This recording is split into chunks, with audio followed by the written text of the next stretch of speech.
یہ کہہ رہے ہیں کسی نے یہ کہا کہ بخاری شریف میں سانگ میوزک کو حلال قرار دیا ہے. ایسا نہیں ہے. بخاری میں جو غنا کا لفظ ہے نا، تغنی کا اطلاق گانے پر بھی ہوتا ہے اور کسی بھی چیز کو ترنم سے پڑھنے پر بھی ہوتا ہے. اس کی سب سے بڑی دلیل یہ ہے کہ حدیث میں آتا ہے، کسی اسکالر نے یہ کہا ہے کہ بخاری میں گانے کو جائز قرار دیا ہے. تو میں بتا رہا ہوں گانے کا لفظ بخاری میں نہیں ہے. غنا تغنی کا لفظ ہے، غین یون نون یا. تو تغنی گانے کو بھی کہتے ہیں، مغنیہ کہتے ہیں گانے والی کو، اور ترنم سے کسی چیز کے پڑھنے کو بھی تغنی کہتے ہیں. خوبصورت آواز میں پڑھنے کو بھی تغنی کہتے ہیں. اس کی دلیل سے یہ صحیح حدیث ہے جس میں نبی صلی اللہ علیہ وسلم نے فرمایا من لم یتغن بالقرآن فلیس منا، جو قرآن میں تغنی نہیں کرتا وہ ہم میں سے نہیں ہے. تو کیا قرآن گانے کے اسٹائل میں پڑھا جائے گا؟ ظاہر ہے یہاں پر یہ کہ جو قرآن کو خوبصورت آواز میں نہیں پڑھتا وہ ہم میں سے نہیں ہے.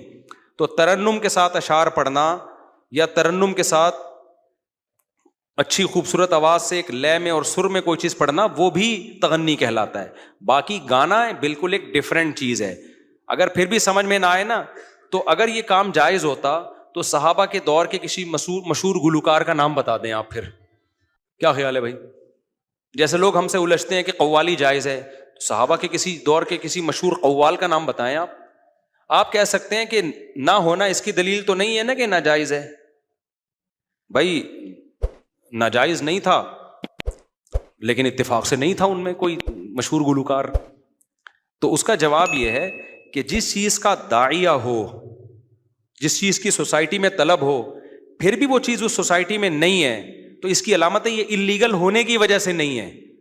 ایک چیز کی، جیسے صحابہ کے دور میں چاول نہیں تھے، چاول نہیں کھاتے تھے وہ لوگ. اب ہم کہیں گے چاول حرام ہے کیونکہ چاول نہیں کھاتے تھے. بھائی چاول وہاں پیدا ہی نہیں ہوتا تھا، تو اس لیے ان کے دلوں میں چاول کی طلب تھی ہی نہیں.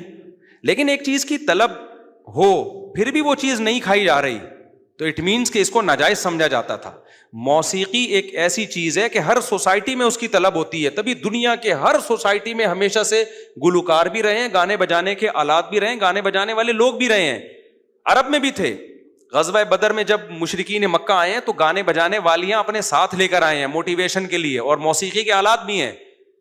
لیکن ہم دیکھتے ہیں کہ اس دور میں یہ ساری چیزیں موجود تھیں، شراب بھی تھی، گانے بجانے کے آلات بھی تھے، اور ناچ گانے کی محفلیں بھی ہوتی تھیں، سانگ بھی ہوتے تھے. لیکن صحابہ کرام میں ہمیں جتنے بھی پرہیزگار صحابہ، اعلیٰ درجے کے صحابہ ملتے ہیں، کسی سے ایک بانسری بھی ثابت نہیں ہے، ایک بانسری بھی ثابت نہیں ہے. تو یہ سب اس بات کی علامت ہے کہ اگر یہ جائز ہوتا تو یہ چیز صحابہ میں ہوتی. ایک بات. نمبر 2، دیکھو آج ہم سے بہت سے لوگ کہتے ہیں کہ یہ جو تصویر ہے نا یہ حلال ہے. جو پرنٹڈ تصویر نہیں ہوتی، ہاتھ سے بنائی ہوئی تصویر، یہ تمام علماء کے نزدیک حرام ہے. اس کی جہاں بہت سارے دلائل دیے جاتے ہیں، ایک بڑی دلیل یہ بھی ہے کہ اگر تصویر کی اسلام میں کوئی گنجائش ہوتی تو سید الانبیاء محمد صلی اللہ علیہ وسلم کی صحابہ کرام تصویریں بناتے. اس پہ لوگ کہتے ہیں بھائی نہیں بنائی، یہ اس کی علامت تھوڑی ہے کہ ناجائز ہے، ویسے ہی نہیں بنائی ہوگی. نہ نہ نہ نہ، اس دور میں تصویر سازی کا فن عروج پہ تھا. لوگ جس سے محبت کرتے تھے اس کی یادگاریں میں تصویریں بنا کے رکھا کرتے تھے. اس کے باوجود بھی صحابہ نبی سے عشق جیسی محبت کرتے تھے، پھر بھی نہیں بنا رہے. اس کا مطلب پابندی تھی. تو اگر تصویر کے حرام ہونے پر کوئی بھی حدیث نہ ہوتی، صحابہ کا یہ عمل ہی اس بات کی دلیل تھی کہ اسلام میں تصویر سازی حرام ہے. سمجھ رہے ہو کہ نہیں سمجھ رہے؟ حرام ہے یہ کیونکہ ایک چیز کا داعیہ موجود ہے، پھر بھی نہیں لوگ اس کو استعمال کر رہے. تو موسیقی، ایک صاحب مجھے کہنے لگے کہ یار اسلام تو دین فطرت ہے، تو دنیا کی ہر قوم میں موسیقی کا رواج ہمیشہ سے رہا ہے، آج بھی ہے. ہر قوم میں موسیقی اور گانے بجانے ہیں تو آج بھی ہے. تو اسلام نے صحابہ میں ہمیں یہ چیزیں کیوں نہیں ملتی ہیں؟ تو یہ فطرت کے خلاف کیوں جا رہا ہے اسلام؟ میں نے کہا دیکھو یہ خود اس بات کی علامت ہے کہ اسلام میں موسیقی جائز نہیں ہے. اگر جائز ہوتی تو ساری دنیا میں تھی، صحابہ میں نہیں تھی. ایک آدھ جو چیزیں ملتی ہیں نا، ایک مغنیہ کہیں سے کوئی نکال کے لائے ہیں ٹھیک ہے نا، تو وہاں ظاہر ہے وہ میں نے بتایا کہ مغنیہ کا لفظ کیا ہے، وہ مبہم لفظ ہے. اس کا اطلاق ترنم سے کسی چیز کو پڑھنے پر بھی ہوتا ہے، گانے پر بھی ہوتا ہے. تو وہ معنی بیان کرو نا جو رائج تھا اس زمانے میں، کہیں بھی نہیں ملتا ہمیں. اور صدیوں تک امت کے علماء صلحاء ہمیشہ اس چیز سے اوائڈ کرتے آئے ہیں. یہ تو صوفیوں نے بعد میں قوالیاں شروع کر دی، جا کے اس کو کرنا شروع کر دیا.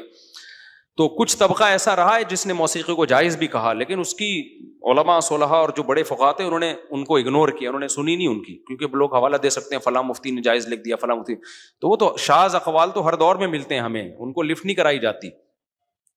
تو ہاں کچھ موسیقی کی اقسام ایسی ہیں جن کی گنجائش ہے. جنگ کے موقع پر دف بجانا, اس کو اگر آپ موسیقی کہتے ہو, یا شادی بیاہ کے موقع پہ دف بجانا, وہ کچھ شرائط کے ساتھ جائز ہے. تو اسپیسیفک چند صورتیں ہیں, اس کے علاوہ موسیقی کو اس طرح سے پروموٹ کرنا اور یہ کہنا بخاری میں لکھا ہے موسیقی حلال ہے, تو یہ وہ اسکالرز ہیں جن کو نہ بخاری کا پتہ اور نہ مسلم کا پتہ, نہ ان کو عربی پڑھی نہیں ہے بیچاروں نے نا, تو یہ تو اردو ترجمے دیکھ دیکھ کے یہ لوگ بخاری کا مطلب بیان کر رہے ہوتے ہیں. تو تغنی کا خلاصہ یہ نکلا کہ تغنی کا جو لفظ ہے عربی میں وہ گانے بجانے پر بھی اطلاق ہوتا ہے, لیکن سریلی آواز میں ترنم کے ساتھ کسی چیز کے پڑھنے پر بھی اس کا اطلاق ہوتا ہے. تو شعر و شاعری ترنم کے ساتھ پڑھنا جائز ہے, آج بھی شاعر ہوتے ہیں. میں بھی بیان بعض وقت ترنم میں کرنا شروع کر دیتا ہوں, لوگ کہتے ہیں سر کیوں لگا رہے ہو بھائی, سر کیوں لگا رہے ہو, تو وہ الگ چیز ہے, گانا بالکل ایک ڈفرینٹ چیز ہے. ہاں اتنی گنجائش ہے کہ چونکہ گانا بجانا اس لیے ناجائز ہے کہ انسان کو فساد کی طرف لے کے جاتا ہے, یہ موسیقی انسان کو فساد کی طرف لے کے جاتی ہے.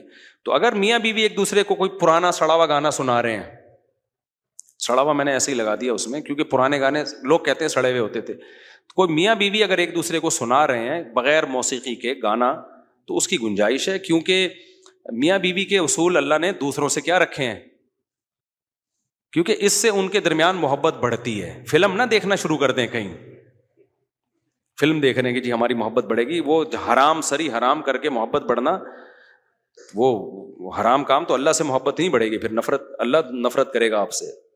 تو میاں بیوی کے لیے گنجائش ہے پرانے گانے ایک دوسرے کو سنا. پرانے میں اس لیے کہہ رہا ہوں کہ اب جو نئے گانے آتے ہیں اس کے بارے میں رپورٹ یہ ہے کہ وہ سنانے کے قابل ہے نہیں, اس سے محبت کے بجائے اور نفرت بڑھے گی, وہ چھلنگ سے پلنگ سے کودنا شروع کر دیں گے, کلابازیاں کھانا شروع کر دیں گے.